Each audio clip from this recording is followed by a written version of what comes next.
Ahmedabad metro rail प्रकल्प सहरर पूर्व पश्चिम एवं दक्षिण अंचल सह जोड़ी होईछि। प्रधानमंत्री नरेंद्र मोदी अध्यक्षतार 2018 मसीह प्रगति अधीन समीक्षा समय यह प्रकल्प कार्य प्राय 25% शेष होता। भूमि अधिग्रहण और अर्थ जोगाण भली विभिन्न कारणरू दीर्घ समय धरी यह प्रकल्प कार्य अटकी रही।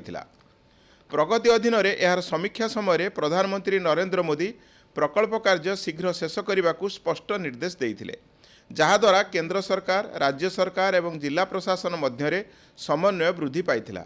जमी अधिग्रहण एवं अर्थ जोगाण सहित जड़ित विभिन्न समस्या दूर है। प्रगति अधीन प्रकल्पर निरंतर समीक्षा द्वारा 2021-22 आर्थिक वर्ष में यह प्रकल्प कार्य 87% शेष होता। यापर यह मेट्रो नेटवर्क को पर्यायक्रमे लोकार्पित करा जायथिला।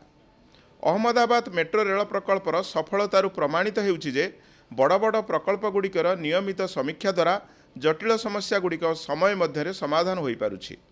प्रगति यह प्रकल्प को केवल गति प्रदान करिनाही बरं एहाकू एक राष्ट्रीय मॉडल भाव में प्रतिष्ठित करिछि। वर्तमान अहमदाबाद मेट्रो रेल प्रकल्पर प्रथम पर्याय संपूर्ण भाव कार्यक्षम हो पारिछि। प्रतिदिन प्राय 1.5 लाख यात्री यार लाभ उठाउछन्ति।